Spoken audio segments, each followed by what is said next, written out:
저는 지금 이 시간이 너무 아깝습니다. 가방이 위원님들 12분의 시간 정말 아깝습니다. 왜 그러냐면은 너무 위원장께서 여기 나와서 대답을 하시는 게 여기 왜 나와 계시는지 잘 모르겠어요. 저는 건설적인 시간이 될 줄 알았습니다.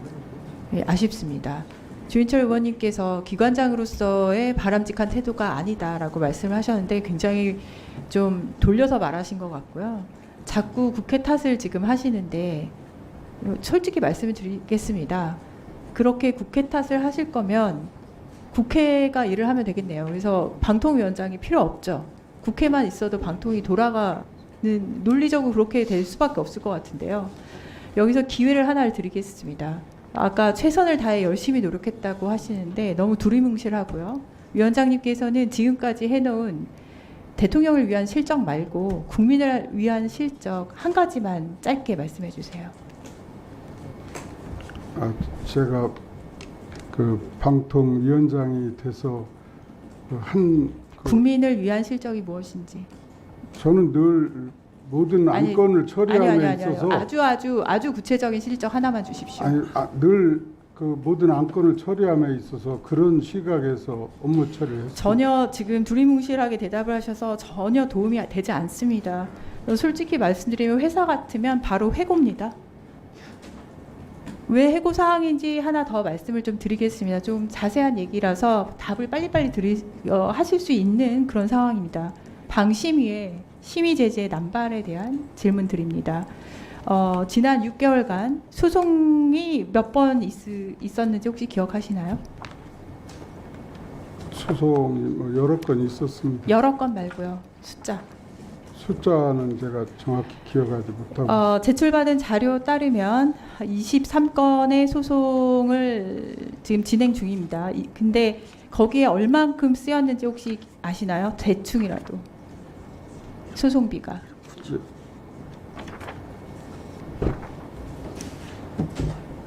1억 9천만 원이라고. 네, 그 돈은 어디에서 나왔죠? 국민 세금입니다. 그쵸, 혈세입니다. MBC가 제기한 13건의 소송 중 11건이나 집행정지가 인용됐습니다. 이건 무엇을 의미하죠? 그거 좀 말씀드릴까요? 아니요. 너무 길게 또 질질 끌으실 것 같아가지고 방심위가 심의를 엉망으로 했다는 의미겠죠. 그래서 오른쪽으로 기울어진 그 두 분, 아까 이제 대통령의 아바타까지 그런 표현까지 나왔는데 두 분이서 판단할 게 아니라 다양한 시각 가진 여러분들이 합의를 하셨으면 이런 불필요한 소송, 혈세 낭비는 없을 거라고 생각을 합니다. 차라리 방통위를 그 윤석열 대통령의 명 받고 공영방송 무너뜨리러 왔다고 자백을 하시던지 아니면 모든 책임지고 그 자리에서 물러나시든지 결단을 내리시는 게 좋을 것 같고요. 국회에서 본인의 탄핵 이야기 하고 있는 거 알고 계신가요? 모릅니다. 사퇴 의사가 없다면 입법부에서는 탄핵이라는 방법으로 국민이 명하는 해고를 행동으로 옮길 수밖에 없다는 것을 알고 돌아가셨으면 좋겠습니다. 감사합니다. 제가 방심위 소송건에 대해서 간략히 말씀을 드리겠습니다. 말씀해 보세요. 예. 지금 방통위와 방심위의 그 관계는 방심위가 방송심의나 제재 처분을 방통위에 요청을 하면 방통위는 거기에 기속되도록 우리 방통위 설치법에 돼 있습니다. 그런데 방심위의 어떤 제재 처분에 대해서 우리가 제재 명령을 한 뒤에 그에 대해서 방송 사업자나 그 제재 처분을 받은 쪽에서 소송을 제기한 경우 우리가 그 소송에 응하지 않고 변론기일에 불출석한다든지 준비 서면을 제출하지 않으면 그것이 자백으로 간주되고 결국 패소하게 됩니다. 그렇게 되면 방통위 설치법에 그 방심위 결정에 기속되는 그 규정이 형해화돼 버리기 때문에 우리 방통위로서는 소송에 그 응소를 해서 소송을 수행할 수밖에 없는 그런 불가피한 사정이 있습니다. 국회가 추천한 날로부터 30일 이내에 임명 안 하면은 추천한 자를 임명한 것으로 본다라는 이제 추정 규정으로 이렇게 되어 있는데요. 사실 이게 이런 조항이 저는 대한민국의 법 체계에 들어간다는 것 자체가 참 안타까운 일이다 이렇게 생각합니다. 이미 기존의 방통위법으로도 대통령은 당연히 임명의 의무를 수행해야 되는데 그렇지 않지 않았습니다. 그렇다면은 대통령은 이런 규정을 지키지 않았을 때 어차피 형사적으로 소추되지도 않고 벌칙을 조항을 만들 수 없기 때문에 국회 입장에서는 이런 강행 규정 위원장께서 대통령께서 이런 권한을 행사하지 않으셨을 때 다른 방법으로 강제할 수 있는 방법을 제안하실 수 있습니까? 혹시 대안을? 글쎄 이렇게 생각나는 그런 방법은 없습니다. 그러면 법률 전문가이신 위원장께서도 다른 대안이 없다고 한다면 저희 위원회가 이렇게 제안하는 것에 대해서는 동의하실 수 있겠습니까? 제가 일반론으로 좀 말씀드려도 짧게 되겠습니까? 말씀해 주십시오. 대통령은 헌법 78조에 따라서 헌법과 법률에 따라서 공무원을 임면한다고 되어 있습니다. 임면하기 위해서는 그 공무원이 어떤 자격 요건, 헌법이나 법률에서 규정한 자격 요건을 갖추고 있는지를 그걸 판단할 책무도 있다고 생각하고 그와 같은 법제처 해석도 있습니다. 그러니까 결국 어떤 국회에서 추천이 왔을 때 대통령은 그 사람이 그런 자격 요건을 갖췄는지를 판단하기 위해서 예, 시간이 취지는 알겠습니다. 필요하고 예. 따라서 지금 그렇게 그 며칠 지나면 30일 지나면 임명된 것으로 간주한다는 것은 대통령의 공무원 임면권을 지나치게 제약한다라고 저는 그렇게 생각합니다. 예, 취지 아시겠습니다. 예. 답변 감사. 그런데 제가 이제 우려하는 것은 사실 대통령의 거부권 전국만을 지금 많은 국민들이 인지하고 있지만 실제로 아까 제가 언급한 것처럼 대통령께서 사실상 이제 도장론, 옥세론 전국을 만들 것이다는 예측이 지금 서서히 대두되고 있습니다. 그래서 최근에 더불어민주당 주도로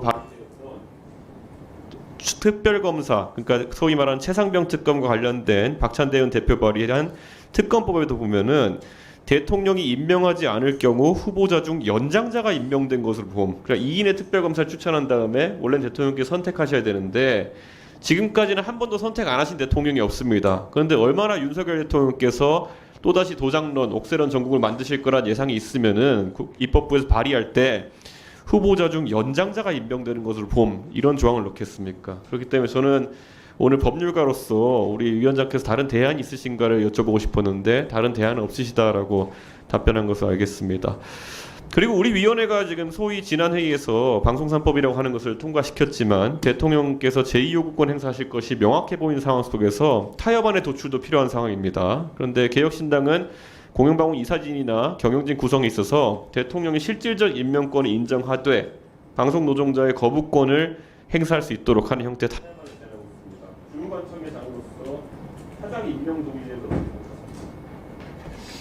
저는 저 나름대로 생각은 있습니다만 방송 3법이나 방통위 설치법 같은 경우는 사회에 미치는 영향도 크고 대단히 심대한 법이기 때문에 사회적 합의가 필요하고 여야 간 합의도 필요하다는 생각을 가지고 있습니다. 이런 말로 대신하겠습니다. 그러면 그 법안들이나 사회 쟁점으로 꼭 지금 해줘야 되는 수요에 대해 가지고 위원장께서 혹시 방통위원장 차원에서 제안하고 싶은 공영방송 이사진과 경영진 선임 구조에 대한 고민 또는 보관이 있으신 겁니까? 아니면 그냥 무턱대고 현행 제도를 옹호하시는 겁니까? 하여튼 지금은 그런 제 개인적인 의견은 말씀드리지 않는 것이 괜찮은 아니 것 저희가 같고. 입법청문회로서 위원장님의 말씀을 듣고자 하는데 의견이 없으신데 반대만 하신다 그러면 저희가 강행할 수밖에 없는 상황이겠습니까? 혹시 의견이 대안이 있으신지? 하여튼 저는 그렇게 합의하에 이렇게 처리되는 것이 바람직하다는 생각입니다. 제 의견은 따로 말씀드리지 않겠습니다. 예, 다음번에 혹시 모실 기회 있으면 대안을 좀 말씀해 주셨으면 하는 생각입니다. 계속 오늘 입법청문회다라고 말씀을 하시면서 여러 질문을 피해 가시는데 2인 체제에서 졸속 처리된 여러 안건들 중에 몇 가지 이야기를 하면서 왜 방통위법을 반드시 개정해야 하는지 한번 살펴보고 싶습니다. 2인 체제 하에 국민 혈세 낭비 2탄이라고 보시면 되는데 지난 7월 5일 그 당시에 안 계셨다고 해서 이 질문을 피하시면 안 됩니다. 지금까지 벌어지고 있는 일입니다. 방통위는 김효재 직무대행과 이상인 위원만 배석한 가운데 수신료 분리징수 시행령을 졸속 처리했습니다. 1년 동안 국민들이 납부한 소중한 수신료가 있습니다. 어떻게 관리가 되고 있습니까?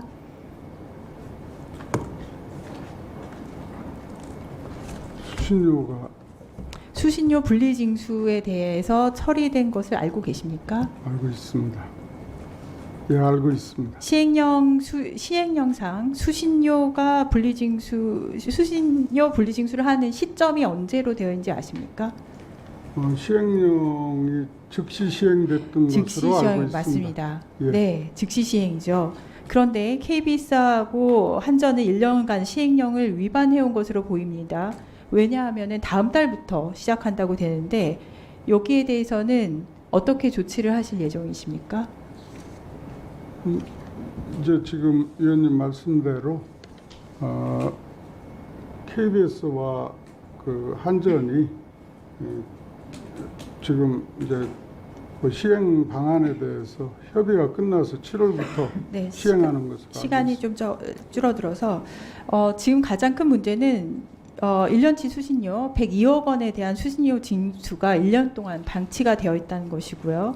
여기에 대해서 방통위가 야권 추진 의원 패싱하고 2명이서 한 부분에 대해서 그런 이유 때문에 벌어진 일이라고 판단을 하고 있습니다. 방통위가 벌여놓은 일을 KBS하고 한전이 국민들이 수습하고 있는 상황인데 저는 그래서 34만 가구에 대한 미납금, 가상금 얼마나 되는지 추진 가능한지 소실분은 얼마인지 미납금과 미납금 규모에 대해서 지금 방통위에서 자료를 가지고 계신다면은 서면으로 자료를 제출해 주시기를 요청드립니다. 34만 가구라고 하셨는데 그게 분리납부 신청을 한 34만 가구.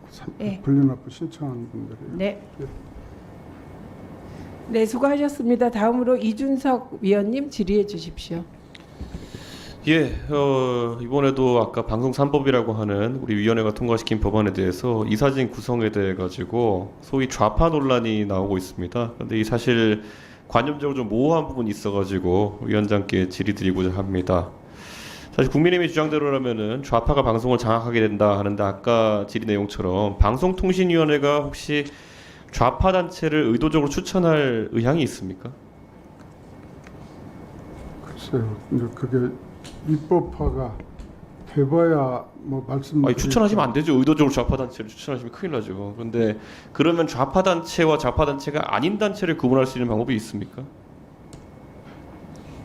깊이 생각을 못 해봤습니다. 지금 그렇게 뭐 질문을 하시니까.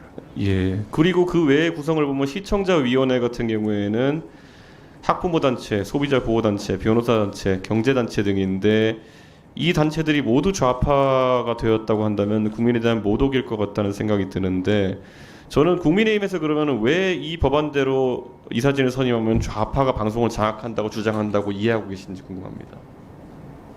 혹시 해석이 가능하신가요? 글쎄요, 제가 그 답변.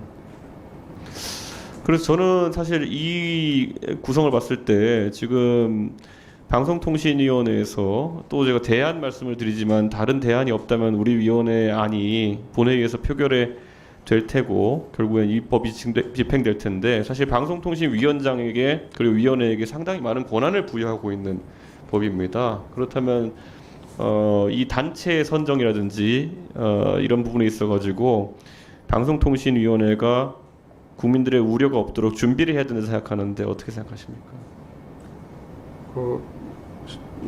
지금 아직 입법 단계라 그에 대해서 뭐 말씀드리는 건 조금 좀 너무 빠르지 않은가 생각합니다. 예. 그러면 과거에 그 더불어민주당에서 언론중재법 추진하는 과정 중에서 대부분의 언론 단체 같은 경우에는 그 입법 추진에 반대하면서 지금 대통령이신 윤석열 대통령과의 사실상의 연대를 선거 과정에서 했습니다. 그러면은 그 언론 관련 단체들이 좌파 단체라면은 윤석열 대통령께서 그 당시에는 좌파 단체와 연합했다고 해석할 수 있는 부분이 있는데 이 단체의 정체성이 좌파일 수 있는 겁니까? 아니면 개별 사안에 대해 가지고 이렇게 입장이 바뀌는 상황 속에서 앞으로 이제 위원회에서 하셔야 될 일입니다. 이 단체가 좌파 단체인지 아닌지를 구분하셔야 되거든요. 이게 가능하다고 보십니까? 글쎄요. 지금 이제 어떤 단체가 있는데 그 단체의 어떤 편향성이나 이런 것에 관해서는 오랫동안 그 단체가 어떤 정치적인 사안에 대해서 어떤 의사표시를 해왔는지 그런 것이 시금석이 되리라고 생각을 합니다. 언론중재법은 상당히 자유를 원하는 법인데 이거에 반대하는 좌파가 아니고 우파가 돼야 되는 거죠. 이력을 가지고 어떻게 판단하실 것인지가 궁금합니다.